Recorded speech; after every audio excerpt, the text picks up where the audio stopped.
بسم اللہ الرحمن الرحیم۔ السلام علیکم۔ احادیث کا سلسلہ حاضر ہے۔ آئیے قرآن پاک کی ایک آیت کا ترجمہ جانتے ہیں۔ سورہ ہود آیت نمبر 9 سے 11 تک کا ترجمہ ہے۔ اور اگر ہم انسان کو اپنے پاس سے نعمت بخشیں پھر اس سے اس کو چھین لیں تو نا امید اور ناشکرا ہو جاتا ہے، اور اگر تکلیف پہنچنے کے بعد آسائش کا مزہ چکھائیں تو کہتا ہے سختیاں مجھ سے دور ہو گئیں۔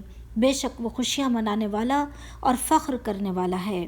ہاں، جنہوں نے صبر کیا اور نیک عمل کیے انہی کے لیے بخشش اور اجر عظیم ہے۔ آئیے اب ہم احادیث کی طرف چلتے ہیں اور جانتے ہیں کہ پہلی حدیث کون سی ہے۔ حضرت ابو ہریرہ رضی اللہ عنہ تعالیٰ سے روایت ہے کہ حضرت صلی اللہ علیہ وآلہ وسلم نے فرمایا، جو کوئی اللہ اور آخرت کے دن پر ایمان رکھتا ہے اسے چاہیے کہ اچھی بات کہے ورنہ خاموش رہے، اور جو کوئی اللہ اور آخرت کے دن پر ایمان رکھتا ہے وہ اپنے پڑوسی کو تکلیف نہ پہنچائے، اور جو کوئی اللہ اور آخرت کے دن پر ایمان رکھتا ہے وہ اپنے مہمان کی عزت کرے۔ یہ آپ نے حدیث سنی۔ آئیے اب ہم دوسری حدیث کی طرف چلتے ہیں۔ حضرت عبداللہ بن عمر رضی اللہ عنہ تعالیٰ سے روایت ہے کہ نبی کریم صلی اللہ علیہ وسلم نے فرمایا، مسلمان وہ ہے جو مسلمان کو اپنی زبان اور ہاتھ سے محفوظ رکھے، اور مہاجر وہ ہے جو ان چیزوں سے رک جائے جس سے اللہ نے منع کیا ہے۔ تو ہمیں معلوم ہو سکا کہ ایک مسلمان وہ ہے جو دوسرے مسلمان کو اپنی زبان اور اپنے ہاتھ سے تکلیف نہ پہنچائے۔ آئیے اب ہم آج کی تیسری حدیث کی طرف چلتے ہیں اور جانتے ہیں کہ تیسری حدیث کون سی ہے۔ حضرت ابو ہریرہ رضی اللہ عنہ تعالیٰ سے روایت ہے کہ حضرت محمد صلی اللہ علیہ وسلم نے فرمایا، اللہ تعالیٰ فرماتا ہے کہ جس نے میرے کسی ولی سے دشمنی کی اسے میری طرف سے اعلان جنگ ہے، اور میرا بندہ جن جن عبادتوں سے میرا قرب حاصل کرتا ہے اور کوئی عبادت مجھ کو اس سے زیادہ پسند نہیں جو میں نے اس پر فرض کی، یعنی فرائض مجھے بہت پسند ہیں جیسے نماز، روزہ، حج، زکوٰۃ، اور میرا بندہ فرض ادا کرنے کے بعد نفل عبادتیں کر کے مجھ سے اتنا نزدیک ہو جاتا ہے کہ میں اس سے محبت کرنے لگ جاتا ہوں۔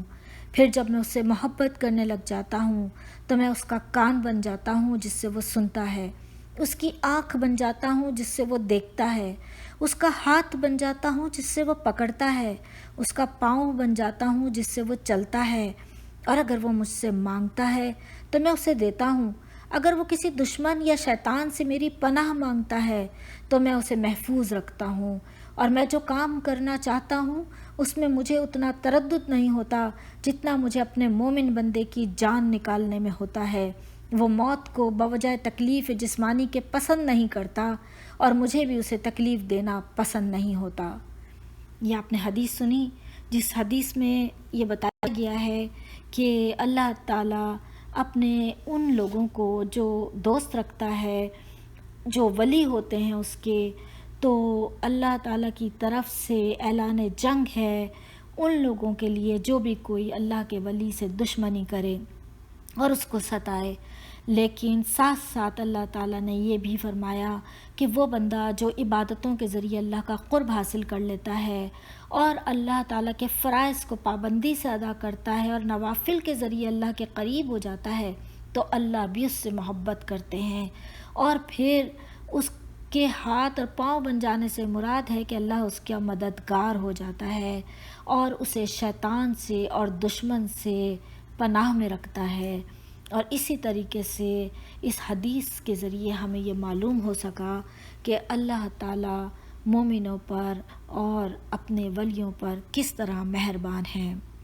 تو یہ آپ نے احادیث سنی، کتاب الرقاق سے آپ کے احادیث پیش کی گئیں، صحیح بخاری جو کہ احادیث کی مستند ترین کتاب ہے۔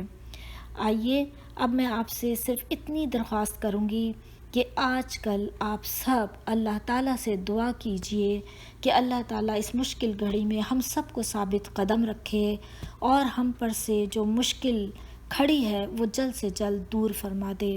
آپ مجھے دعاؤں میں یاد رکھیے گا، میں بھی آپ کو دعاؤں میں یاد رکھتی ہوں اور آپ کی خیر و عافیت کے لیے دعا گو ہوں۔